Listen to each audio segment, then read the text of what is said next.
This is after the checkered flag on supercrosslive.com. Daniel Blair, Ricky Carmichael with you. And Ricky, it was a wild night of racing. There's some things we got to get into, but let's start with a positive. Hunter Lawrence gets his first win of the season, and he was super frustrated early in the year. He wanted that win, and it pays off tonight. That consistency that we always talk about, he needed it in this format, and he had it. He did. He got great starts all night long and just doing his thing, riding his lap. Seemed like he stayed out of chaos, which he has all year for the most part. And, man, it was perfect. And it really shined here tonight in the Triple Crown format. So great to see Hunter get his first win of the series. Possibly we'll see some more from him. I think he's going to have to win maybe at least one more to really close that gap. But he made some points up, single digit, like you said, on Christian Craig. But I go back to that Christian Craig situation and Vince Freezy.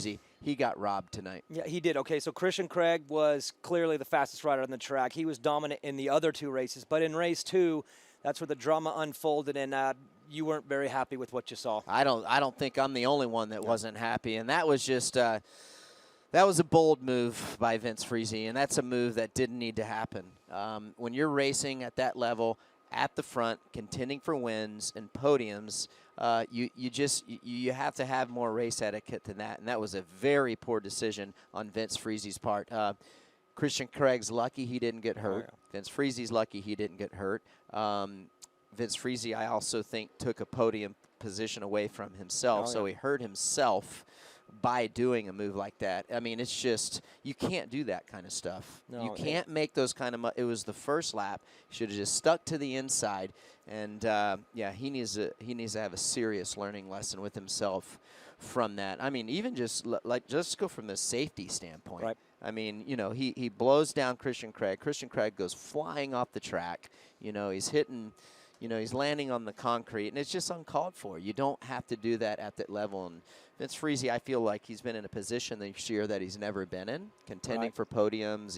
He's leading races, and you can't ride like that at this level. No, it wasn't a good look. Now, Christian Craig, you have to imagine he's frustrated. He's back in the truck. He's probably freaking out, but the team got him together, and then when the gate dropped for race 3, he just went back to what he was doing and just put on an absolute clinic in race 3. Yeah, I mean, clutch performance on the start. I mean, he comes out firing. He goes around the first corner.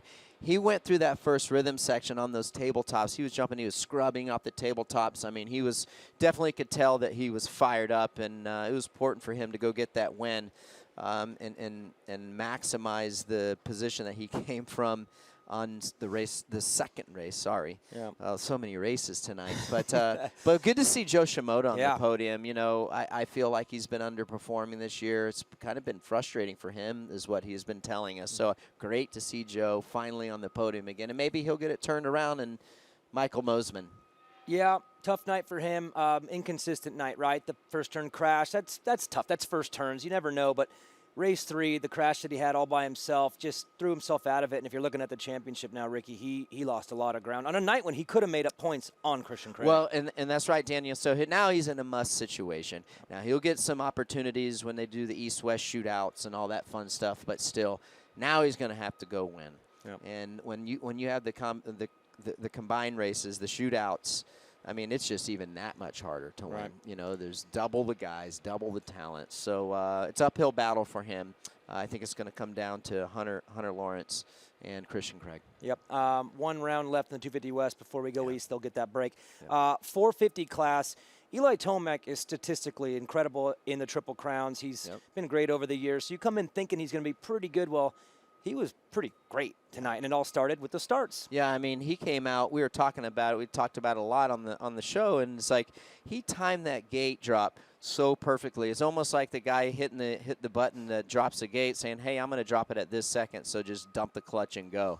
I mean, you can't time it any perfect. I think Michael Alessi did that one other time a couple years ago. But, I mean, they talked about it. They worked on the starts, was it before Anaheim? Yeah. Anaheim 2, and consistently they were better. There's no doubt about it. And this weekend, it was like leaps and bounds better than the improvements they made going into Anaheim. That's what you got to do this year. There's so much parity. These guys are fast. And if Eli can start up front like that, these guys are going to they're going to have their hands full. Well, if the starts are key, then let's talk Malcolm Stewart and his starts tonight, because he was up front every race, no hole shots, but in that lead group, and he gets second overall. Such a big night for Malcolm Stewart, and we felt like this was coming. He just needed a start, and he got 3 of them tonight. Yeah, he did. He looked really good on the bike tonight. I'm happy because he's got fifth. He's been knocking down this 5th place, but he was up front. I think he rode great all night long. His racecraft was great. I think this is something that he's going to build on. I feel like when we go back to Anaheim next weekend, he's going to be in a better spot mentally. I feel like he's one of those guys, if he can get the podium, he'll be able to ride that momentum. Yeah. So, love to see him get his first race win in the Premier class. That would be awesome. He's capable of it. And then I go to another guy who had a bad night because of his last race finish here tonight, and that's Dylan Ferrandis. Yeah. He's still on my radar. I think he's one of the fastest guys. He was the fastest in qualifying practice today. But the starts, man, he's got to figure it out, or it's going to be uphill battle. But it's frustrating for him, because I don't know why it's frustrating for me. It shouldn't be frustrating for me, but he's fast enough to win. Well, that's why, because you know that the speed can win the race, but he's got to get out of the gate, and they'll get to work this week. Chase Sexton also on the podium, bounces back in race 3 with a great ride. He had his issues early, but great night of racing. I mean, we're 5 rounds in. It's just getting started. Next week, we're going to be back in Anaheim. We'll be on Peacock TV at 10 Eastern. And then if you want to catch the re-air, it's on Sunday, February 13th, 10:30 p.m. Eastern on CNBC for round number 6 of Monster Energy Supercross. It's been a great start to this championship. It continues next weekend in Anaheim. We'll see you then.